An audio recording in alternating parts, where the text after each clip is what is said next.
Welcome to a special edition of Celebrate You Live. I am LaWanna Bradford, co-founder of Celebrate You, embracing her wellness with co-founder Barbara Beckley in the house. How's it going, Barbara? Going really well. Always excited to be on on the show with the wonderful LaWanna Queen. Barbara, I cannot believe how fast time is going. And we are already 1 year since last year's focus on hashtag break the bias. And now it's all about hashtag embrace equity. So the symbol is, and you're going to see posted on social media, women hugging themselves because we're saying equity is important. Embracing equity is important. And some of you may be thinking, well, equity, equality, it's all the same thing. It's not. Equality means everyone has the same resources. Equity means everyone has the same resources to meet their needs. So an example, very simple example would be everyone needs shoes. So equality means I've provided everyone shoes. Equity means I provide everyone shoes that fit their feet. The difference. And I'm excited because we have a very special guest who has been on our stage many, many times. She is she's an amazing woman. She's an award-winning author, speaker, international influencer. She is a media personality in her own right. She is a technology wizard. It is none other than Dr. Derashay Zorn in the house. Welcome, Dr. Derashay. Welcome. Thank you. I'm so excited to be here today, and I'm so excited to have you guys with me and just to be hanging out with the family another day. Yes. Well, Dr. Derashay, your accolades are quite extensive. And one of the things that I want the audience to know, those of you that are listening from around the world, is you have a heart and a passion for not only ministry, the gospel, but taking that uncovered purpose in a woman's life and showing her how she can elevate and, as you said, increase her impact, influence, and income. And you are doing something quite amazing. You have a vision to build technology hubs. I'm going to call it like the incubator in Africa. Can you tell us a little bit about that? Yes. So one of my visions, a part of my vision is to definitely build technology incubators it's actually throughout the world, but we're going to start in Africa. And what these technology incubators is going to do, it's going to bridge the gap in the lives of individuals so that they can have access to technology and come into a technical space and begin to utilize it to get the training and development that they need and to begin to tap into a global market so that they can begin to break past barriers, poverty barriers and other barriers within their countries so that they can meet their needs. Some of these technology and incubators are going to be specifically called I Am Her International Woman and Young Girl Technology Centers. And so I'm absolutely excited about it because we're going to be able to train people in the space of technology while learning ministry as well as business skills and tool sets through the use of technology. So I'm excited about that and being able to bring them the tools, computers, having a media room in there, having that internet cafe there as well, in addition to that technology training center that will be there for them so that they can get equipped from leaders around the world. Can I get the name of that, your incubators again? I Am Her International Technology. Yes, technology incubators. Now that's going to be for some of those. All of those won't be specifically labeled for women and young girls, but there are going to be some that's going to be labeled specifically for women and young girls. And the very first one that we're doing in Kenya is just going to be the technology incubator, but it's all going to do the same thing. Some of them just going to be specifically tagged for young girls and women. Well, I totally salute and applaud you for the work that you're doing. There's a lot of efforting that needs to be done. As we know, the harvest is plentiful, right? But the laborers are few, and we need individuals not only working here within the U.S., but you're reaching across the divide and going into other nations. And like you said, your first stop is helping to equip and empower women in Africa. So that is so amazing. One of the things I want to ask you before I turn this over to Barbara is who or what inspired you to begin a career in technology? So I wish I could say that there was a who, but during my coming up or upbringing, there wasn't any who's available for me to be able to even look to even have that desire. So I'm going to go more of the what because it was the what, right? That sparked a passion for technology in my life, which was something I really discovered and at a much older age. I just remember as a young girl when I seen the computer and I seen what it do and I looked and I found out that it solved solutions, right? It brought solutions to problems, and that intrigued me. That intrigued me so much that, I told my grandmother, I want to be a computer programmer, analyst, technician. Didn't know what it was, didn't know what all that it entailed. I just know I was in elementary school and I'm saying, this is what I want to be. And I remember I wanted her to buy us a computer so bad. However, because of our economical status or income, we wasn't able to afford one. And so one of the things that really, really, I believe that drew me to technology is because it solved problems. And looking at my background and where I came from, and we definitely needed solutions for our situations and circumstances. And so I think it was more of finding something that dealt with bringing forth solutions and being able to utilize that on how to bring forth affordable opportunities and solutions within my own challenges, right? So that I can move beyond the barriers that was keeping us in things such as poverty and so forth. Wow, that's amazing. And like you said, there wasn't a who, but there's a what. And very often our lived experiences gives birth to the talents that are due to unfold at their appointed time. And I love what you said. You were leaning into a lane of solutions. And that's what you do every day on your platform, in your one-on-one coaching and consulting, is helping individuals uncover those solutions to elevate them to where they want to be.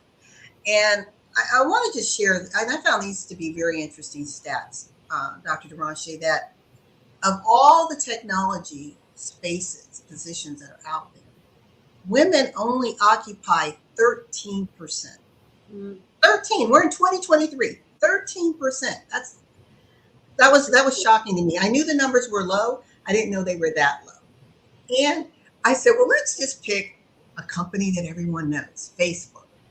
Of all their tech positions, how many of them are occupied by men?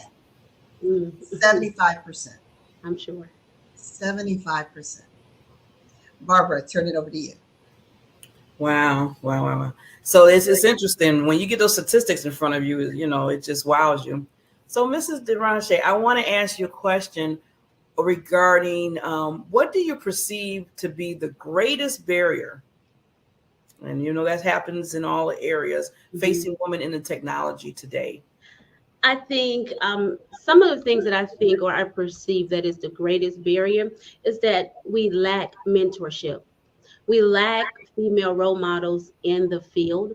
We lack, as young girls, seeing our faces in those specific areas, whether we are where they're coming up or showing up for career day, or seeing them in a book that we may be reading, or a book that may be in our library, or even a book that's in the educational tools, the books that we use to study, for as well. I think that those are some pieces that are missing. in addition to, of course, the biases that happens in the workplace, as well as, of course, I know LaWanna mentioned earlier when it comes to the discrepancy, when it comes to the pay as well.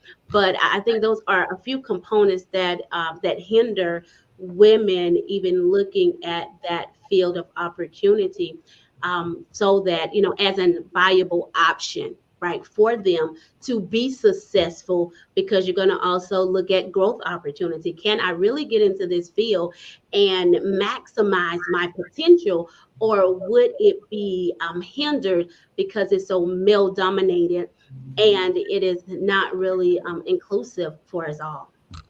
Yeah. Yeah, that's pretty powerful. Barb, what do you think about some of those barriers you mentioned? Yeah, I mean, first of all, you're right about the mentoring part. I love how you brought that up, that more women need to be mentored in that area, because sometimes, especially with technology, that's a big field to just try to take in and say, okay, what is all what I need to do? And I need somebody to teach me that. And then as far as looking at, okay, if I do get in this area, then I'm dealing with the fact that, like you said, it's almost men dominated, where that part plus the pay, and kind of women be like, well, why should I put all that work, all that, in there? And then still it seemed like I'm not going to get to where I need to go. So I can totally understand, those barriers that you see and that you got to face with women. Yeah, I was just thinking when you said basically we don't see ourselves, right? And that's always a challenge, whether you're a woman of color or you're in, as you mentioned, a male dominated industry. Being able to identify with someone who looks like you, Mhm. who can understand what your lived experience is like, and help you through those mentorship programs, even sponsoring you right into Mhm. these new lanes is so critical. And I was thinking about some women who we've heard in the history books. They are being, I think, celebrated now more today because of the whole emphasis on STEM. But when you think about Hattie Lamore with the radio guidance system, Kathleen Johnson, as we know, she was, I guess, spotlighted in Hollywood under the Hidden Figures, and just her role in the human space exploration. Mae Jemison, the first Black astronaut. I mean, we've got some powerhouse women whose shoulders you're standing on, we're standing on, Yeah. right? Yeah. Um, let Yeah. me ask you this question. You mentioned about the equity. What do you believe can be done to help improve equity for women in technology? Some things that I think that could be done is to begin to provide opportunities starting as early in elementary school, right? That begin to encourage, empower, shape a world of technology that fit the face of women, right? Women and girls, within our culture and within our environment, and also providing those the tools or the things that's necessary, like when it comes to women, because we know women and men, our lives are totally different. Creating a space where we don't have to sacrifice so much. Women have to sacrifice so much when it comes to choosing between work, right, as well as their family, as well. And I remember just several times. I remember one time distinguishedly that I had to make a decision, right? If it was going to be the career itself or the path that it was going on, or kind of over the family. So I had to make a choice, like what is going to be more important, to stay and improve, right, who you are, right, in this environment, and sacrifice everything that you have, or make the decision, listen, there have to be some balance in life, and make a decision and a stand to say, hey, you know what, family might just be the more important thing. And so there's so many women that sacrifice their families, and then there's so many women that sacrifice their careers, because there is no balance is not the balance is not there, giving us the space that we need to be able to show up in the workplace and do what it is that we're called to do without having to go all the extra miles that our male counterparts don't have to do, right? But at the same time, being able to be that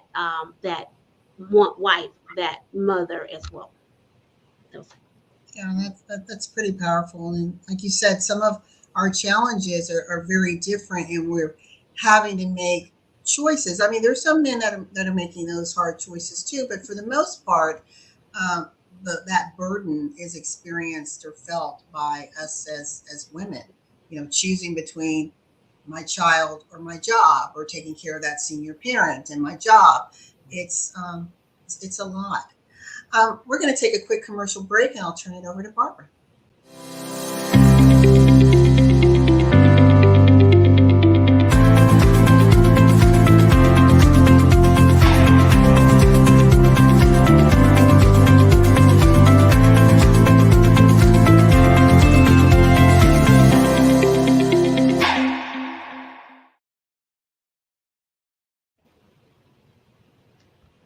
Okay, and we're back. Before we get to the next question, just if you're just tuning in, we're here with Dr. Derashay, discussing basically about the technology era for women and how advanced tech and the gender equality with Dr. Derashay. So we're having a wonderful conversation with her. But before we go there, there's another statistic I wanted to bring up about going back to pay equality, and the quit rate for women in technology is 41%, which is twice of men. And that was interesting. I was like, wow. And then from that, the pay at an entry-level tech job, men are making 2-7% more than women across the board. So, we bring these statistics up just to show that numbers don't lie. Numbers don't lie. And to really look at that and see what's going on. And just like Dr. Derashay said, we're talking about barriers. Well, that's one thing that women face. But as we said, we showed the women that have said, okay, those are barriers, but they're breaking through them. And Dr. Derashay is one of those women that are breaking through them too. So you're part of history, lady. So with that, just to let you know. So with that, how can technology companies and small business create inclusion culture within their company? Well, I think that's something that they can do, or some things that tech companies can do and small businesses can do to create an exclusive culture within their company. I think they need to open up the communication barrier, right? They need to open up the communication barrier, begin to listen to the things or the challenges that women are dealing with in the work environment or within the culture. They need to, I think, as well, begin to look at neutral conversation or and things of that nature as well, so that women can feel a part of the culture or a part of the environment. Also, as they're listening to the challenges that women are having to navigate through the culture, I think they got to move beyond the listening aspect of that, right? Not only do they have to listen, but then they need to look at bringing forth appropriate actions or looking at things that they can begin to change within their culture. Every company is going to be, have some differences there within there, but however, as they listen, I think that should be a team that's developed, right, to begin to take actions on what it is that they've heard, the feedback, right, that they've got from the women within the environment, so that they can see how they can make this environment work for them, where they can feel a little bit more comfortable, where they can feel a little bit more clue, where they can take part ownership, right, within the company itself, as it begin to breed an environment that include absolutely everyone. Yes. I love how you mentioned, because I always say awareness, communication is so important. And I'm glad you brought that up, because from that point, then, like you said, the action can happen. But if you're not aware of it, you're not really listening and talking to each other and knowing that there's challenges here of this culture changes, that it will bring you to a point, okay, now we need to take action with it. First awareness, now let's take some action and see what we can do. So I'm glad you brought that up. That's a very important part of it. Yeah, that's huge. It's huge, because we not only want to be included, we not only want to have diversification in our employment, whether we're entrepreneurs or on the corporate side of the house, but it's so important to create that sense of belonging, right? That means you see me, you hear me, you get me. Yeah, that's big. I can't believe that we are. Can you believe we're almost out of time? This happened so fast. We blinked and time is almost over. But before we go, we're going to go to a quick commercial and come back. And Dr. Derashay is going to leave us with some parting words for those of you who may be women in technology and trying to develop your path. Maybe you're thinking of leaving technology. How can you take that experience and share it with someone else who's coming behind you? Or maybe you're a young girl thinking about technology as Derashay was a long time ago, maybe not so long ago, and looking at how can you be a part of the solution. So in a moment, you'll hear from Dr. Derashay.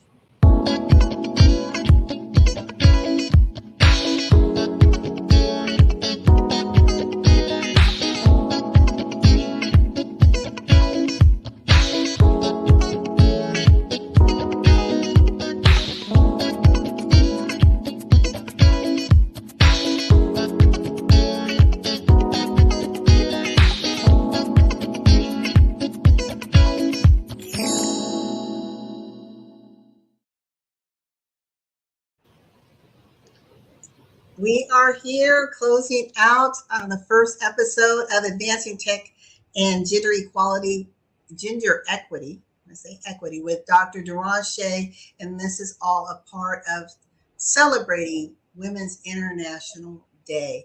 Dr. Derashay, what lasting words would you like to leave with our listening audience? The lasting words that I would like to leave with the listening audience is this. For women in technology, we need to make ourselves available for those that are coming behind us. We need to provide avenues that wasn't available to us. And since we have arrived in whatever our specific statuses may be, we definitely have a wealth of knowledge, a wealth of information, and ways to navigate through systems that those that are behind us, those that are coming up, and those that are desiring to come up in the field of technology that they do not have.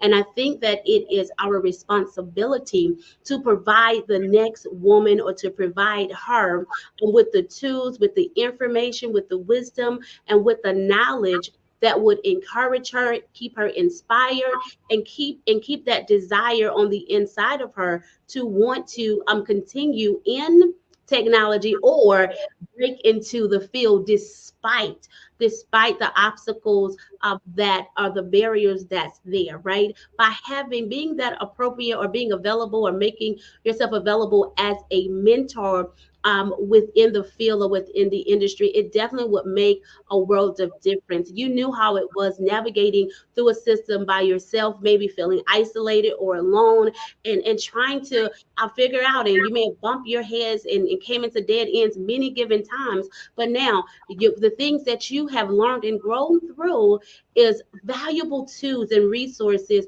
for those that are coming behind you that need that information, need that wealth of information that is there. So please consider becoming a mentor in that space for those that are coming behind you. Also, when it comes for our young girls, let's provide opportunities and spaces for them to be able to see our face, that they would know that, listen, yes, there are women in technology, and not only that they're women in technology, but there's women that's dominating the field despite the barriers that are there. Let them get the opportunity to see to see you, and also expose other women that are in technologies as well, to younger girls. Maybe you and a group of women in your corporation or company, or maybe some other women that you've connected with that's in technology. Maybe y'all can plan something at a local school, whether it's elementary, middle, high school, or university, to provide a space, provide an avenue where where young girls can see women in technology. Show up at career day. That will make a world of difference. Write a book, whether it's an adolescent or a young adult book, that's inspired behind the field of technology. You just can't not even begin to understand just even the small, simple things that we do that could be a world of aspiration, inspiration, and innovation that will stir up in the heart and the mind of a young girl or another woman that is in your sphere of influence. You can even start a tech mentor group. It is so many things that we can do. Listen, we're in a space of innovation, right? And innovation just can spark from absolutely anywhere. And it is the heart of technology. And so, with that being said, how about we take this space of technology and begin to innovate ways that we can bring other women up within this field, even starting at their youth. Thank you so very much, Dr. Derashay, for joining us on this very special Women's History International Day, International Women's History Day. Let me flip that. And we are just so excited that it is all about embracing equity and advancing technology and gender equity. You can contact Dr. Derashay at withthestrategist.com. Again, Dr. Derashay at withthestrategist.com. Keep your eyes on all the amazing things that she's doing. She is everywhere. So we just wish you much success in the work that you're doing, not only here in the U.S., but look forward to hearing some good reports coming out of your first incubator in Kenya. And again, we want to say thank you so very much for joining us. And Barbara, thank you for joining us as well. And we just want to encourage all of you. Remember that together we can go so much farther. Find yourself a mentor. Find yourself someone who's seasoned to just open up your eyes of awareness to help you uncover those opportunities so that your vision can intersect with those doors and you will see the success that you want to see in your life. Thank you again, everyone, for joining us for another special edition of CY Live and our special guest, the amazing Dr. Derashay. Bye, everyone. Thanks for having me. Thank you.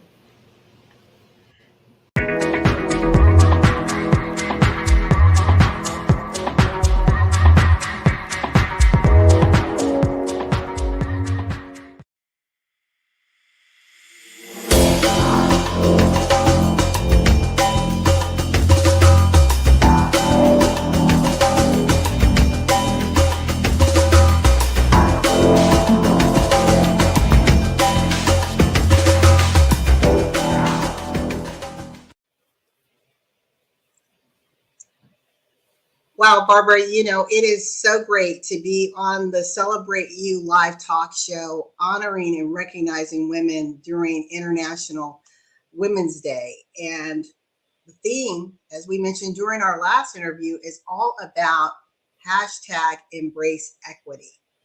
And I'm just blown away at some of the powerhouse that we had on the stage and some who are coming, especially today. We have Achia Nila who will be joining us. And I'm going to bring her up right now so I can tell the audience a little bit about all the amazing things she's doing. Does that sound good to you? Yes, it does. All right.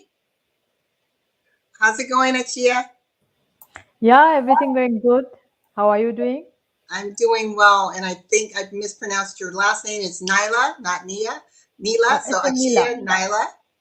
Achia Nila. Nila. I had it right. I had it right. Yeah. Okay. Achia Nila is joining us all the way from Bangladesh.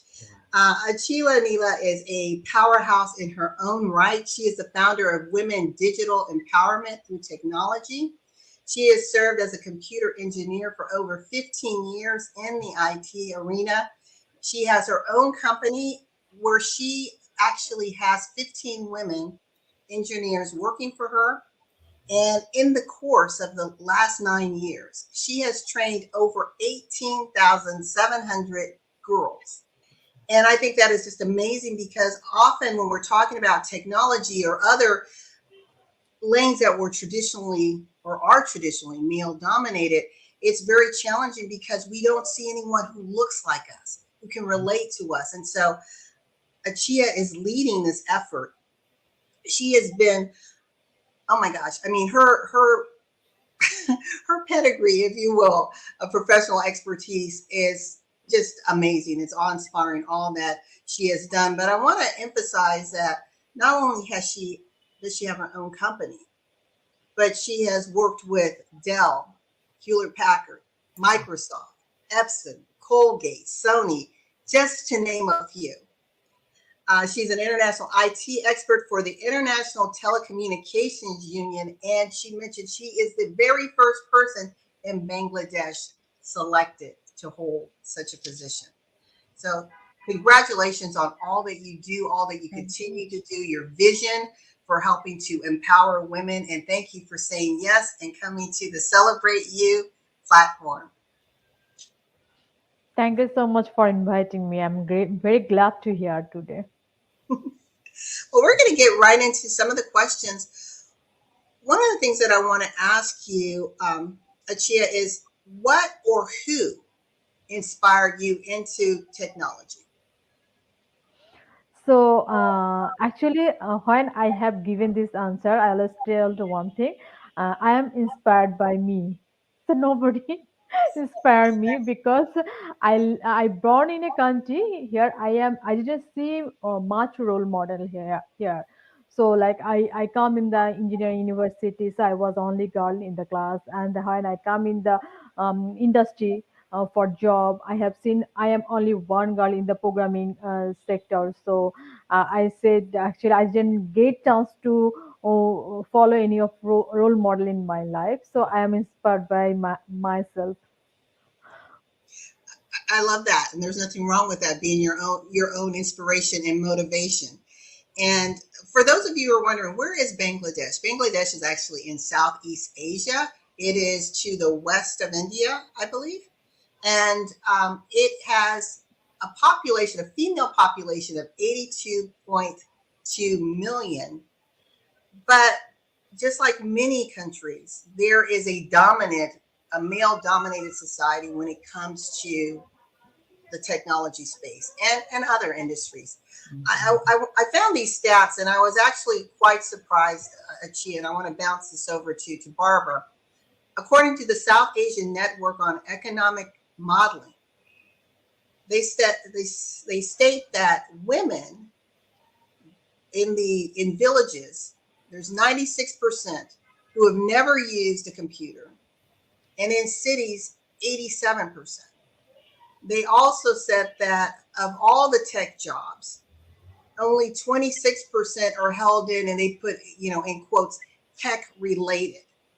So that covers a big umbrella of what could be tech related. I may be supporting it, but I may not actually be an engineer or a computer scientist in that particular field. So Barbara, I want to pass it over to you, and let's get a little bit deeper on this topic of equity.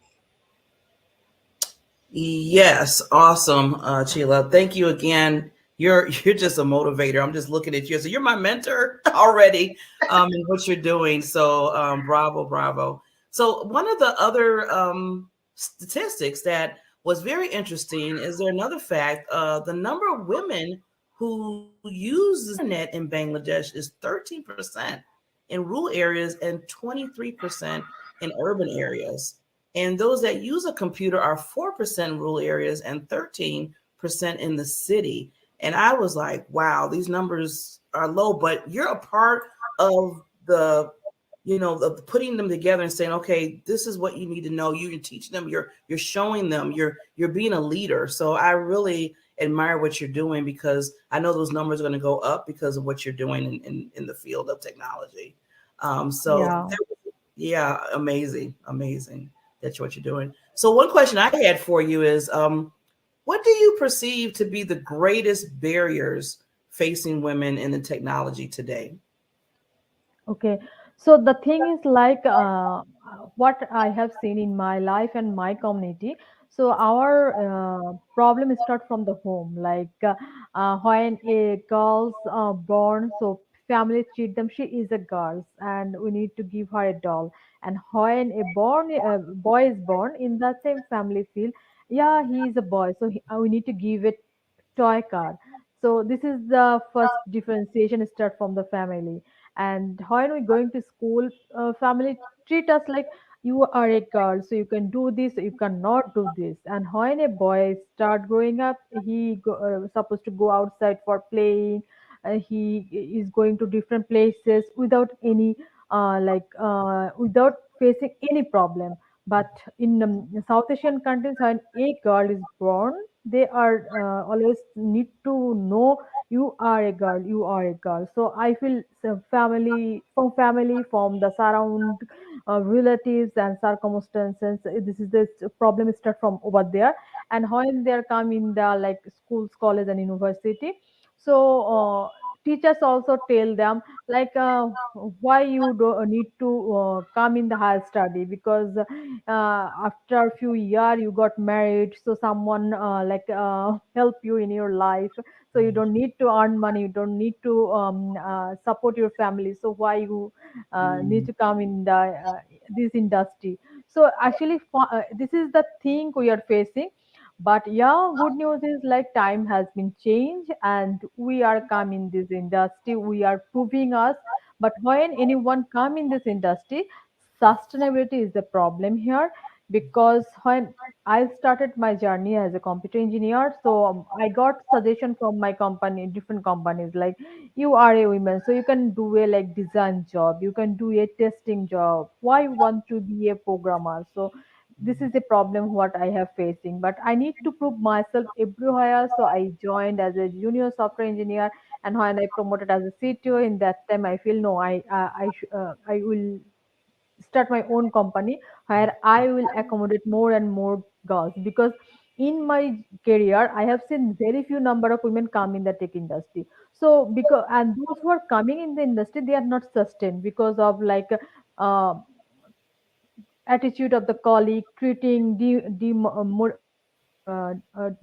dominating by male colleagues. So these are the things always happening in the industry. So women are not able to take it always. So yeah, that is why I design my journey a different way.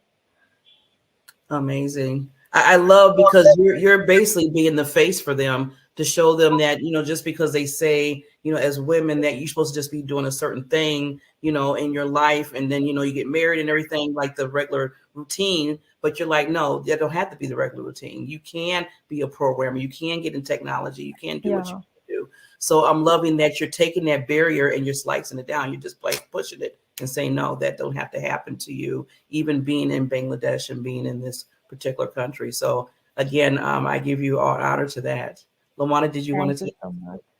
Yeah, just as I was listening to you, Achia, it's a little sad and troubling that here we are in 2023, and many countries, including Bangladesh, are facing this stereotypical um, role of what women should do, or the limits that are placed in your educational choices.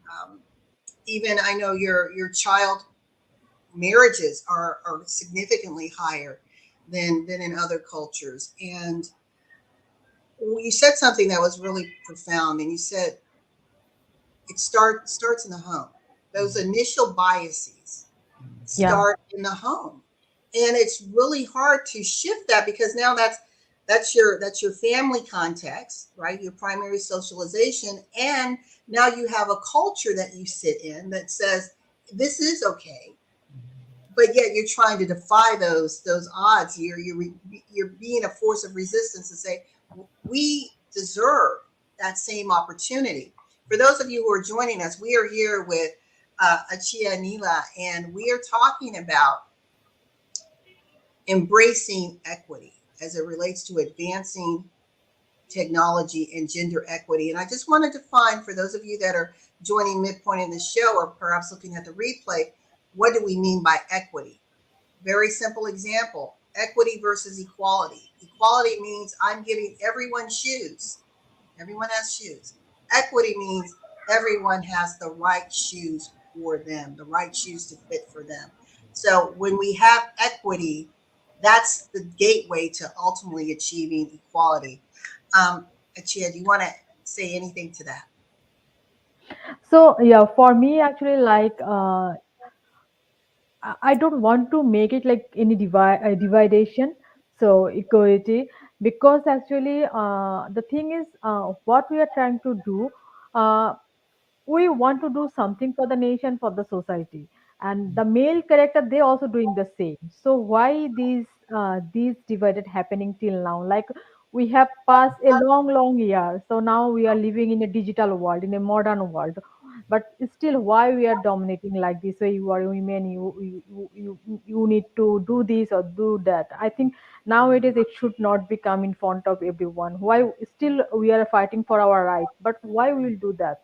But when a man born, they don't need to do that. So I think we should focus on actually the thing is what we want to do. We can do it like as a human, not a female, not a male.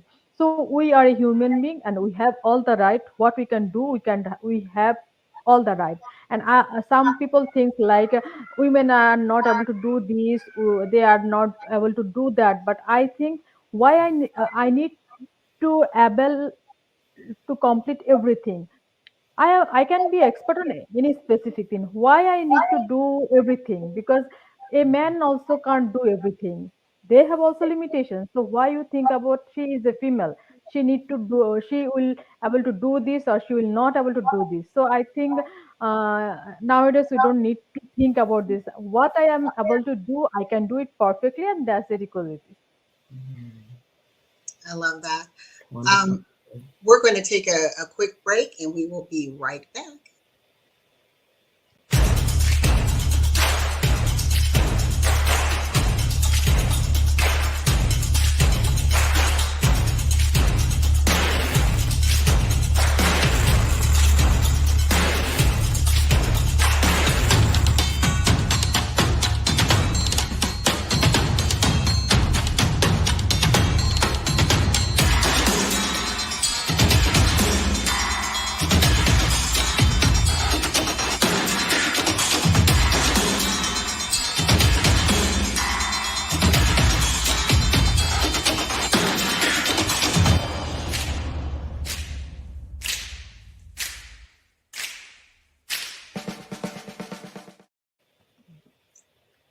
We are back in celebration of International Women's Day. The theme this year is embracing equity, and we are having a conversation about advancing technology and gender equity with Achia Nila. I am LaWanna Bradford here with my business partner and co-founder of Celebrate You, Barbara Beckley. And Achia, here's a question for you. What, in your opinion, do you think can be done right now to help move the needle to create gender equity in technology? So I have taken my own initiative. So like people like you guys, you have if you are taking your own initiative, I think we are able to overcome this problem. So the thing is like when I have seen there is our struggle. So people are not taking us seriously. People think we are not able to do coding. We are not able to do harder things or networking things.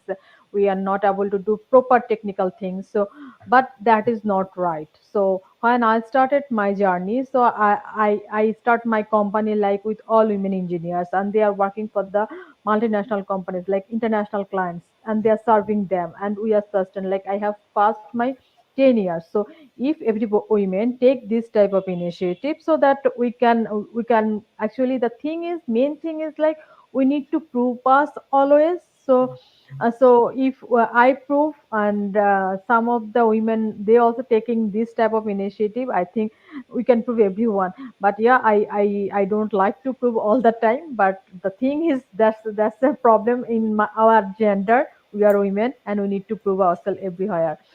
So yeah, and another thing is for the parent. I always have a advice or suggestion for the parents. Please take your daughter as a human, not is she is my female daughter or male daughter, male son. Don't think like this. Give her the proper education and give her choose her own choice what she want to do in her life. Like if she want to be a technologist, she can do that. If she want to be a doctor, or she can be a writer or other things, just support her to achieve her goal. So yeah, I think that is the way we can achieve. And nowadays, if you think about the Google, Meta, and Dell, other biggest companies, you will see the women are playing very vital role. And if you think about our computer science and engineering, so first programmer is a female. So there are lots of good example in our community, in women community. So we just showcase that thing properly. So if anybody can, I believe everybody can. And people like me, I'm living in a developing country, and I am trying to change the society with Mm. my own creativity, with my own innovation. So I think you are from different countries like USA, America, Europe, different countries. So you have lots of opportunity to change the society. So if we work together, I think it's not a problem to reach our goal, bringing more women in technology. I love what you said, Achia, about it's basically, even though you said we have to prove ourselves, but in proving ourselves, that elevates the story. It magnifies the voice. It says, I want you to see me. I'm not going to be sidelined. And I think that's so important that those of us that are helping to advance awareness and change the narrative, that we want to keep telling those stories and telling those stories so that we become more and more present, not only at the table, but those decision makers when it comes to hiring and selecting these young individuals, or developing, as you are, these pipeline programs that help to guide women and young girls as they navigate into this field. So thank you so very much, Barbara. Yes. Yes, thank you for that. Achia, I want to ask another question. When it comes to, how can like tech companies and small businesses like yourself create an inclusion, excuse me, culture within that realm?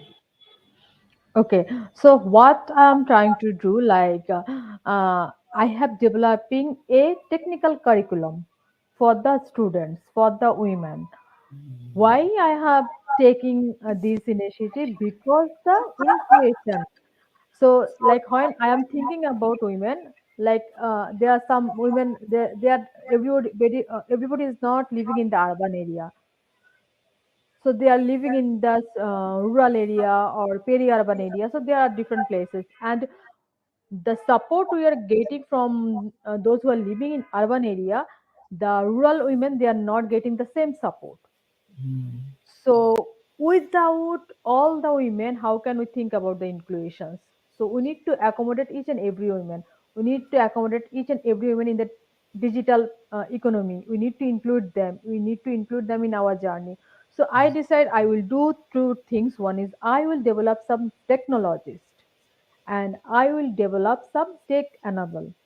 So like those who are good in education, good in English, they will be like technologists. They can do the coding, hardware things, AI, blockchain, the high tech technical things, and they will develop the software like tech product. And those who are a bit less educated and non-educated, they will be good user. Mm. So that is the way I design the inclusion. So the thing is, everybody will be under the technology umbrella. One group is will be the technologist, and one group will be the good tech user, because that is also important. If they anybody are not able to use properly, so she will not actually able to run the r- long race.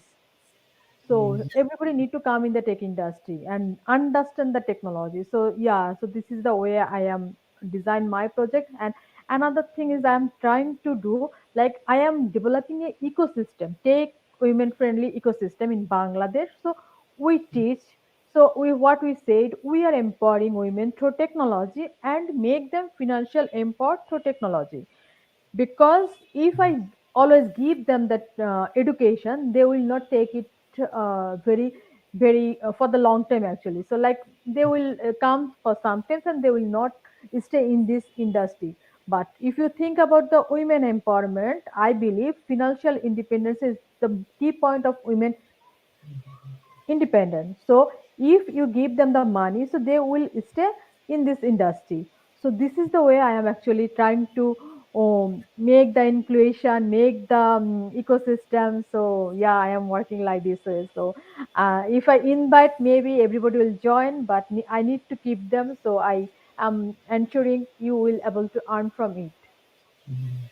I love that. I love how you're the mentor to them and making sure that even though you're teaching them and showing them the technology part of it and how important it is and giving them the chance, you're also saying, okay, you want to make it their own too. I mean, if they're in the tech part and they're the user part, wherever what they want, you want to make sure that they stick because it's something that they like to do within the technology era. Yes.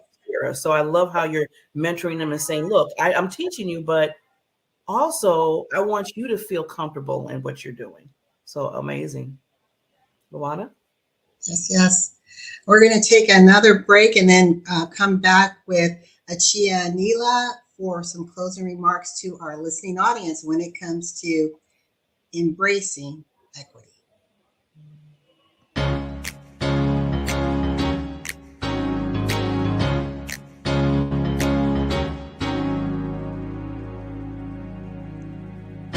I've been searching for a gold mine, been digging for a long time, looking for a diamond of the rarest kind.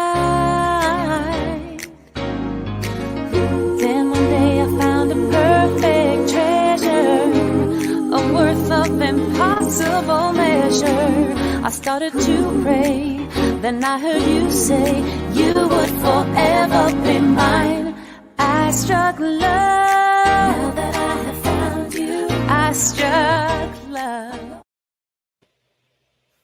I'm LaWanna Bradford here with my co-founder, Barbara Beckley, co-founders of the Celebrate You Embracing Her wellness movement. And it's all about celebrating and elevating women to be the best and highest version of themselves, mentally, physically, spiritually, emotionally, and financially. And we are here with Achia Nila, and she's sharing her story about her passion in technology and the work that she's doing to help advance and elevate women, not only in her community, but around the world. She is truly a cutting edge pioneer in helping to bring us to the table, create this type of discourse that we're having right here to help promote awareness so that collectively we can come together to support and elevate and create a better generation for tomorrow. So, Achia, we are almost out of time, and I want to turn it over to you. And I'd like you to speak to our audience or to young girls out there that are possibly considering technology. What lasting words would you like to say to them?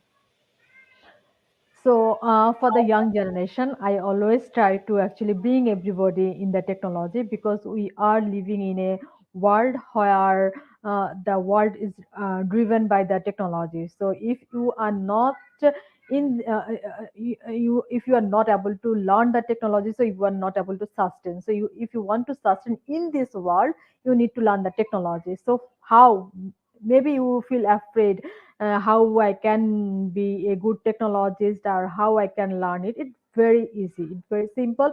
See, I am living in a third world country. Country name is Bangladesh, and it's only 50 years country. So I am come from that country, and I am leading the different multinational companies, and also I am working in a ITU, Meta, sometimes working as a consultant in Google. So see, I if I can make it, so everybody can it. And what you need to do, like focus on one thing. I always told my mentees, so do one thing in your life, like believe three word. One is focus, another one is action, another one is target. So just uh, think about target, what you achieve in your life, so target on that. Like I want to be seeing myself in this level, so just focus on that. Yes, I want to be that. I want to be a like scientist, I want to be a doctor or engineer or whatever you want. Just take the take the target and focus on that, and after that take some action, like how you achieve your goal. So if you want to be a scientist, if you want to be a tech entrepreneur like me, or like other two moderators, so like think like that way. So I want to be this, and I for this I need to do this is your action plan. So work on it and take the initiative. So like first believe on yourself, yes I can do it, and after that take this initiative, then you will be a superstar. Thank you. Thank you so much. I love that. Focus, action, target. Focus, action, target. Thank you so very much, Achia Nila, for joining us all the way from Bangladesh. We look forward to connecting with you more in the future, and we hope those of you are enjoying our very special International Women's Day show on embracing equity. And we're focusing on advancing technology and gender equity. And we will see you back momentarily with our third and final guest. Bye, everyone. Bye. Thank you. Bye, take care.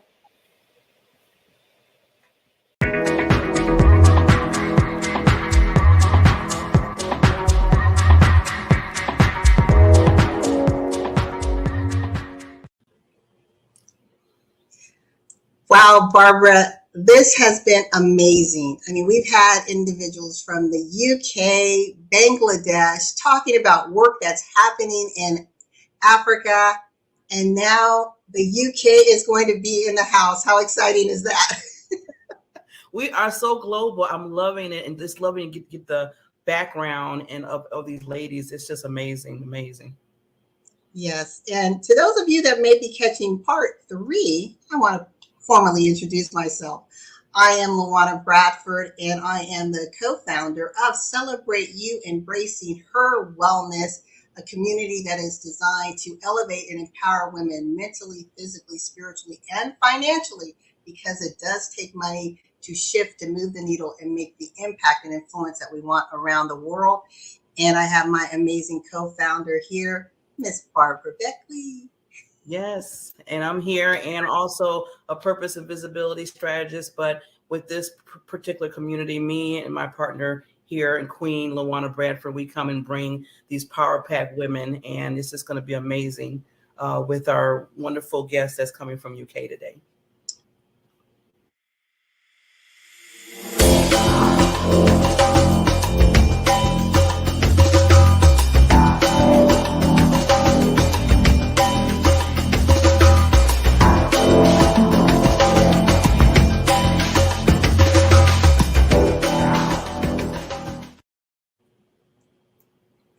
Welcome, welcome, Gail. How is it going? Hey, great. Thank you so much for having me on your show. I love the cutaway. I'm like, God, how did you do that? That looked amazing. Thank you. Well, we are here on our signature show, Celebrate You Live, and we have a lot of fun and insightful conversation, but Barbara and I felt it was very important to do a special around International Women's Day, and the focus is on the international theme, hashtag embrace equity. And I want to tell the audience a little bit about you, Gail, if I may. Of course. Well, Gail is a leadership coach. She helps individuals to live with their life with confidence in order to make the impact that they want in the world. She works with C-suite leaders all the way to mid-managers, small business owners. She's just touching lives around the world. But the other thing, the reason why she's here is her background in the field of technology, where we know we still do not have the numbers and representation that we need around the world. But Gail has been with companies such as Adobe, GE, Fujitsu, and she's collaborated extensively with global leadership teams. Her aim is to help people find their North Star. I love that, because often we're trying to seek and find that purpose, but she helps them to refine that and live truthfully in it and authentically. And her goal, her company, rewind, she started a company about 6 years ago called Core Transformation. And I'm certain we're going to get a little bit into that. Gail, when I was doing a little bit of research, I knew the numbers were low when it came to women's representation in technology. I didn't realize how low they were. And with the UK, for example, with 9% of UK women, 9% of all workforce in the UK in technology, only 26% of those are women. So, we have some catching up to do, but it's conversations such as this that helps to raise awareness and shift the narrative. So not only do we have seats at the table, but those of us that are in positions of influence, such as yourself, can help guide individuals in their respective path in the technology industry. And I want to get to the very first question. What or who inspired you to go down the technology lane? Well, it's such an interesting question for me, because I first got into tech many, many, many years ago. So I think my first job after graduating, I worked in logistics actually when I first graduated, but it was nothing to do with my degree. I did that for a little while, and then I had the opportunity to move. So I'm from Scotland. So in case you can't tell from my accent, I'm from Scotland. And I had the opportunity to work in England for a while. And after I'd done that, I really wanted to move back home to Scotland. And so I was looking for a new role, a new job. And I just happened to come across a role that was in a small tech startup company in Edinburgh. And it was a hardware company. And we're talking about early 90s. So, I'm going to be 52 this year. So when I was first starting, that's quite a long time ago. And the tech industry as it is today, it was really just starting. When I was in my 20s, it certainly wasn't anywhere near like it is now.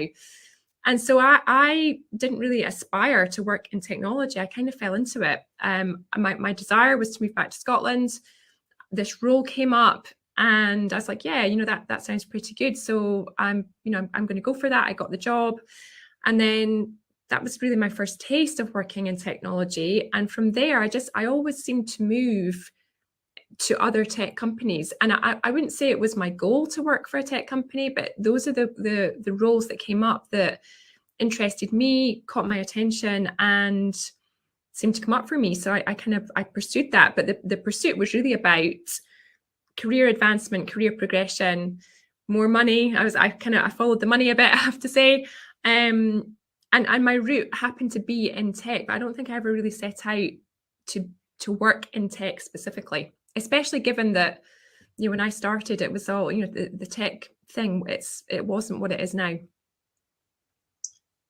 I love that. And so often, Gail, and I'm certain when you're dealing with your clients, we may have certain skills or affinities for certain things, but it may not have been our actual map for ourselves, right? We just sort of fell into it. And I have a similar story. I started with the Information Systems Command. So I was doing statistical modeling for new technology coming in. So I was developing queuing methods. Wow. And so you and I are in that same age generation. And again, it was just something that I fell into. But through that, I was able to hone, because I'm an analyst at heart. Okay. And I found my passion in being an analyst, and then just sort of navigating both in and out of the financial space. So I truly appreciate what you were saying about starting your career.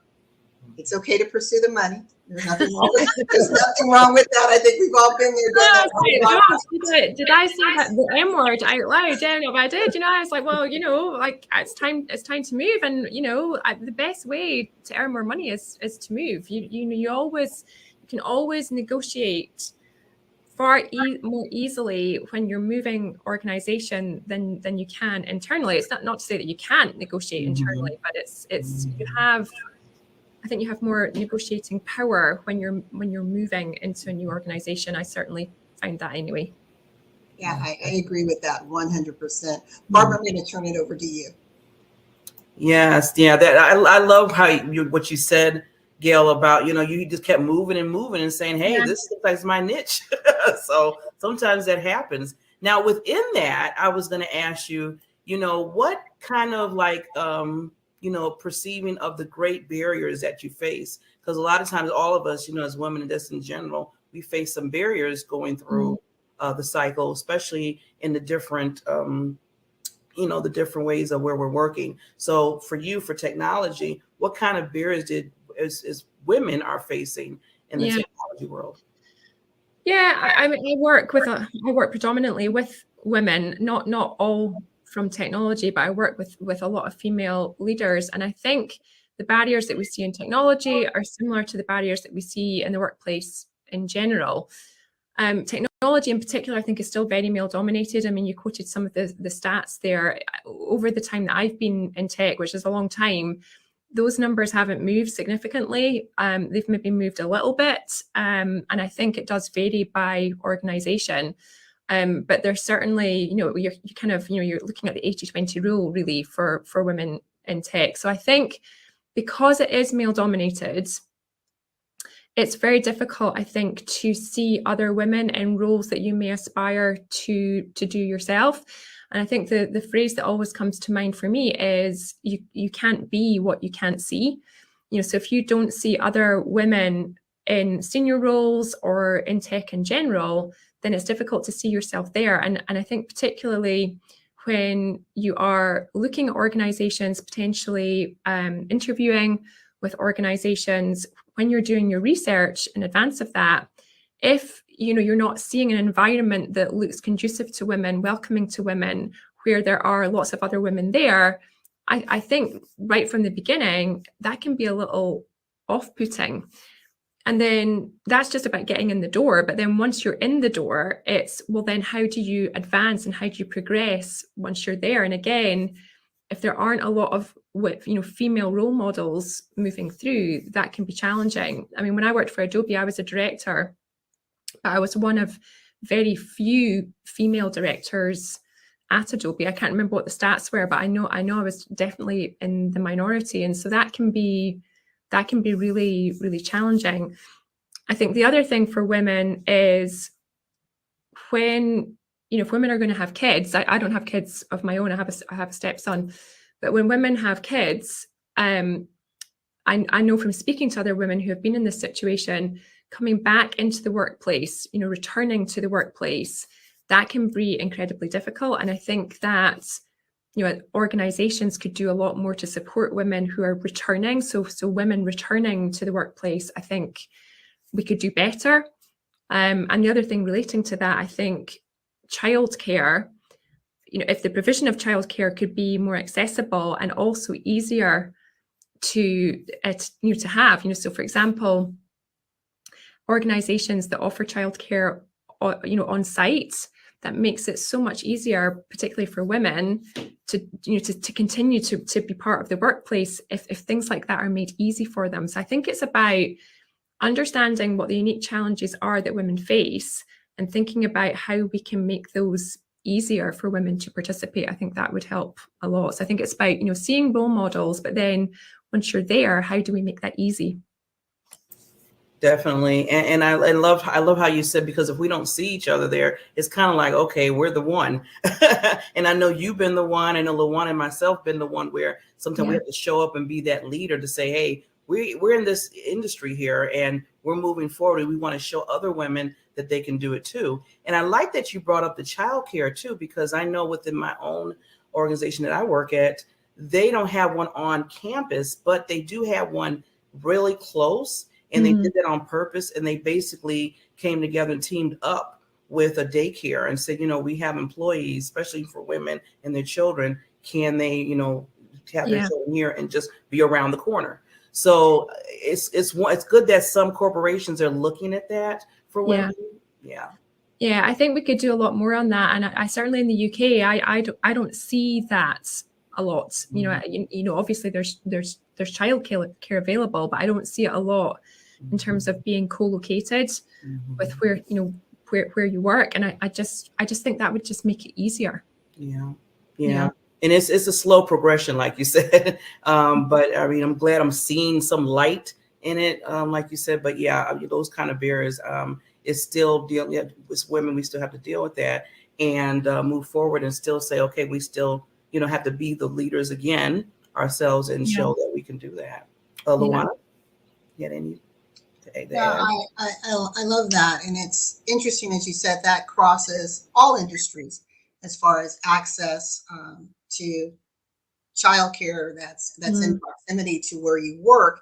And we see how the pandemic really had an adverse impact on women. I mean, while we were making a lot of strides, many women had to come off the job, right, to take care of their children, or they found themselves sandwiched between taking care of their children, taking care of aging parents. And so the strides that we've made over the last 20 years, we kind of took a few steps back, but we have our nose to the grindstone saying, okay, we are going to regain the ground that we once had. But again, it's so important. Like you said, I don't want to quote this, you said, you can't be what you can't see. Yeah. And I hear that a lot, right? Yeah, it's hard. It's hard to be what you can't see. We like to see other people doing things that we can then, aspire for ourselves. And, because sometimes it's hard to forge a new path. And so, if you can follow a path that someone else has already, carved out, that just makes it easier. It just makes it easier to have a role model there that you can see. And I actually think, you talk about the pandemic, I think there are a couple of different perspectives on the pandemic for me, because I think one perspective is, yes, that was more challenging for women because with schools being closed, women still tended to be that primary person that was then looking after kids, trying to hold down a job at the same time. And so I think that is something that definitely had a big impact. On the flip side of that, I was reading something just over the weekend about tech companies in particular who are starting, some of them, not all of them, but some companies are starting to reverse the scenario that we had during the pandemic, where there was a lot of flexibility. Obviously, everybody was working from home, and they're starting to turn the table on that and actually having people come back into the workplace.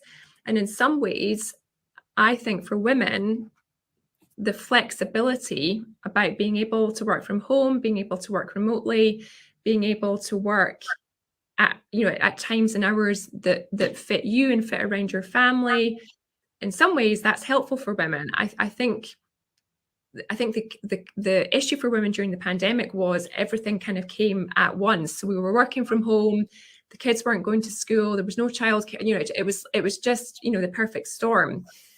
But I think coming out of the pandemic, the thing that we learned was we can all work remotely, we can all work from home. And there's actually a lot of benefit for women in being able to do that. And so I have a little bit of a concern, just reading what I read over the weekend with some tech companies, just, kind of turning the table on that again and asking people to be in the office more than where we were during the pandemic. I think we'll always have a hybrid now. I don't think we'll ever go back to the way it was pre-pandemic. I just have a question mark around, asking people to come back to the office and being, more office-based rather than remote. I wonder actually if that is a hindrance to women than maintaining that. Yeah, that's a really good point, and it is a point of concern for a lot of women. And like you said, when you have the flexibility, then you're able to create this work-life balance, show up, still contribute, and be there for your family. But if you're now being mandated to come into the office, I believe, based on what you said, that's going to add to the attrition rate that we're already experiencing with women in technology. Women tend to leave at a 50% higher rate than men. Yeah. So, how do we retain the talent, the skills, while still attracting? So I think that was a really good point. I want to ask you another question about gender equity, not equality, equity. What can be done, in your opinion, in your experience, that can help to create a greater sense of gender equity in technology? I think it depends what you mean by equity, because I think, there are a number of different ways to think about equity. But I think for me, when I think about equity, it's about having equal opportunity and for there being no bias for women, and for women to have the same opportunities as men do. And that can be in terms of the sorts of roles that they're able to do, but also financially, and making sure that women, are having the same financial compensation as men do. So I think for me, I've seen some organizations do this really successfully, and I think it's about right from the very beginning. So when we're recruiting into roles, really thinking about how can we be unbiased and neutral in the way that we present the positions that we're hiring for, and in the way that we go about attracting people to come and work for us. I've seen organizations do, I'm probably calling it the wrong thing. I'm going to call it blind interviewing, and I'm sure it's called something else, but essentially making sure that, when you're screening for candidates coming in, you don't know what gender they are. You're looking at them based on their skill set, not if they're male or female. And I think that works really well. Really thinking about how job descriptions are worded and taking any gender bias out of that. Don't think it's easy to do, but I think it's possible. And I think creating inviting environments for women to come into as well. And again, showcasing what it's like on the inside. So for women coming in, having them see other women in the workplace, having them meet other women in the workplace, having them get to know other women in the workplace before they join, so that they feel like they're going to be entering an organization where they can fit and where they would feel comfortable and at home. And I think for tech companies in particular that are very male dominated, the more they can showcase that, there is a place for women here. There are women here already. Here's a network that you could join potentially if you came in. So I think a lot of it is about really thinking about, what do women need in the workplace, and showcasing that right from the start, so that as they're interviewing, they can see a place for themselves in the workplace. I like what you just said, and you mentioned a couple things, but having, again, that network, that conversation, that community, that sort of pipelines that young girl or woman transitioning to careers before she even gets into the space, right? To understand what it's all about, what the expectation is, to realize that she's not alone, that we are looking to enhance diversity and equity, inclusion, but also that sense of belonging. I really leaned into that when you said that, and that is important, that wherever we show up, we want to feel that we belong there, right?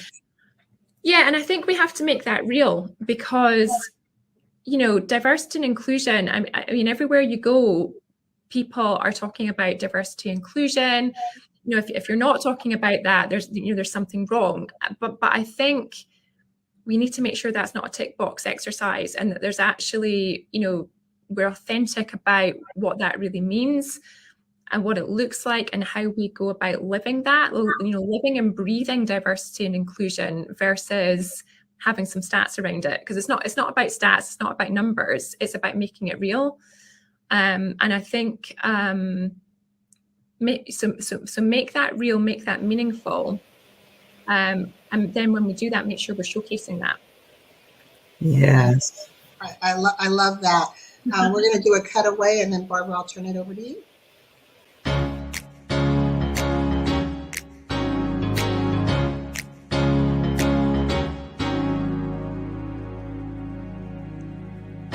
I've been searching for a gold mine, been digging for a long time, looking for a diamond of the rarest kind.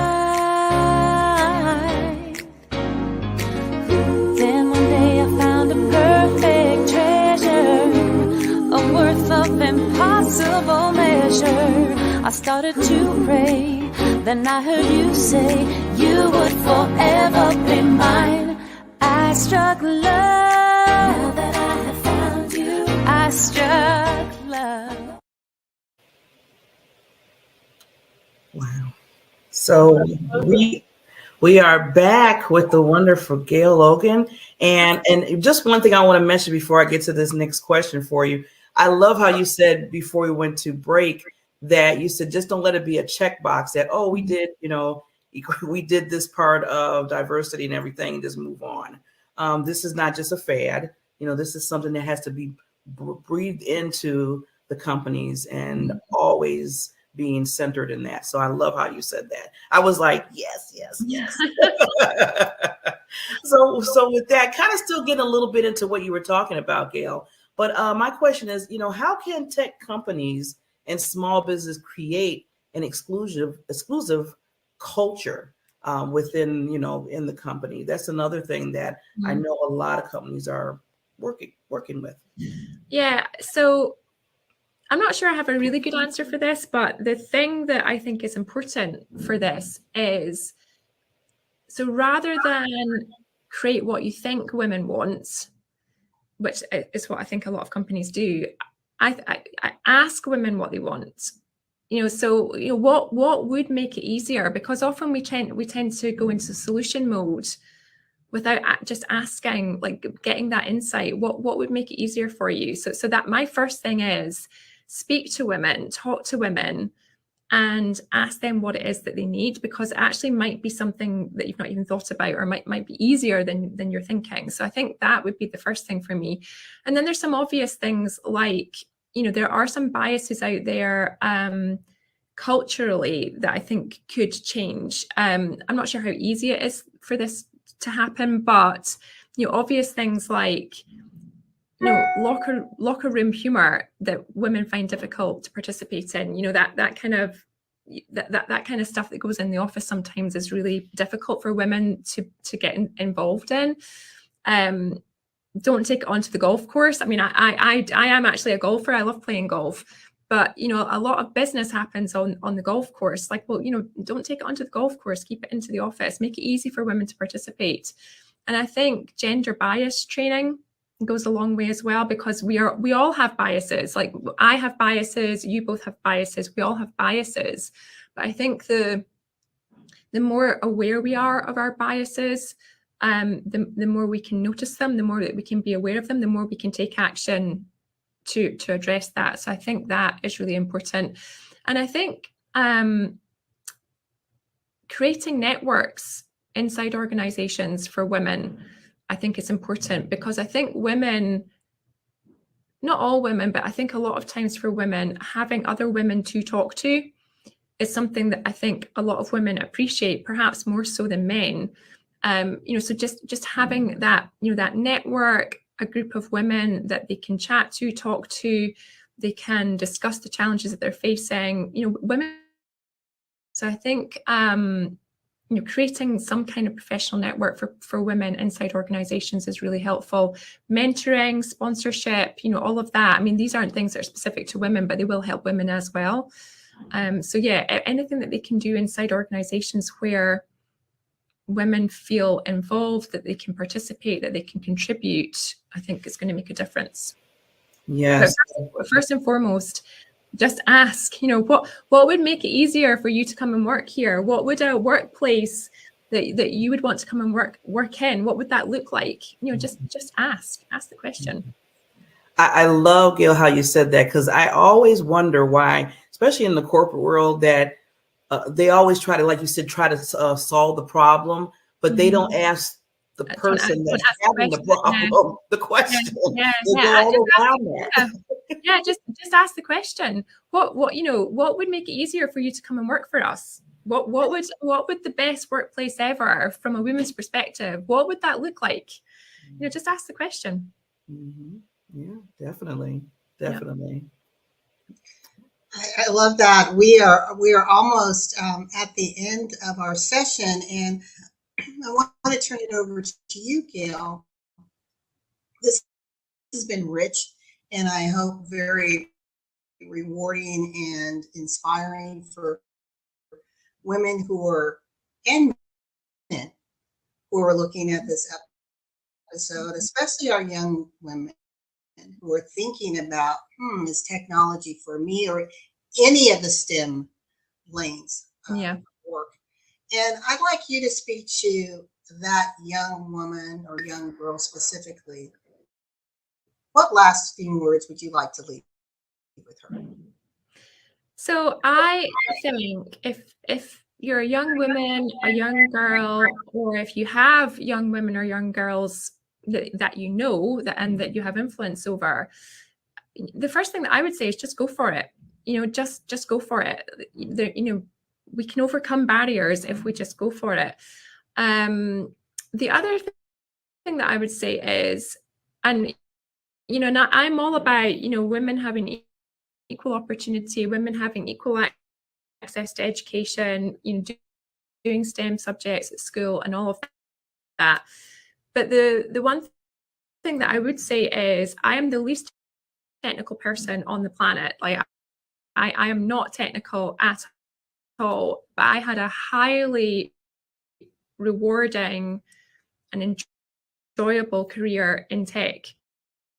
So I think the other thing that I would say is, to work in tech, you don't have to have done a STEM subject at school or at university, because there are careers in tech without being technical, and I am the shining example of that. I had a very rewarding career in tech that I loved, and without being technical, there are other roles in tech organizations. So it doesn't always have to be about, well, you can only get into tech if you've done STEM. You can get into tech and do. There's loads of roles in tech where you don't need to have a STEM background to be able to work in tech. So that's the other thing I would say.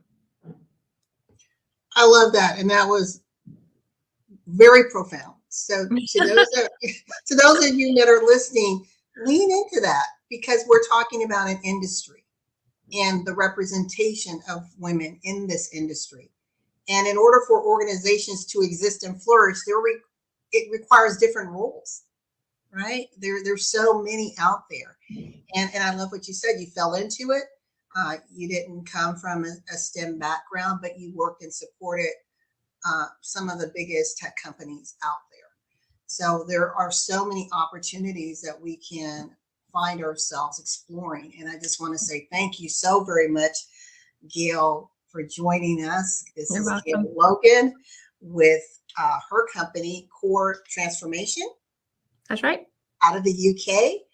And Barbara, I will let you close us out as we remember to #embrace equity.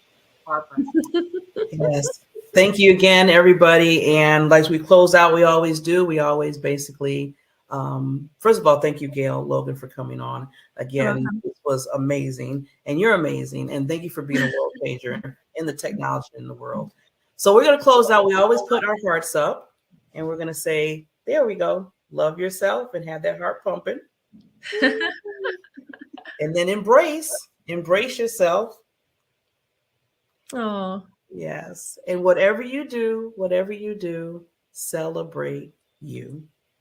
Thank you. Celebrate you. Bye, everyone. Happy International Women's Day.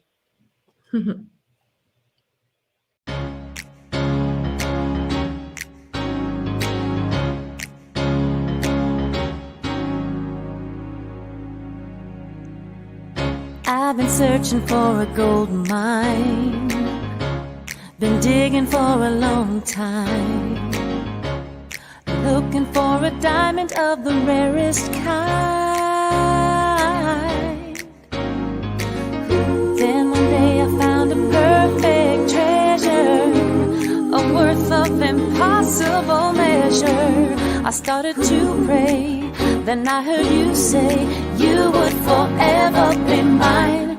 I struck love, now that I have found you, I struck love.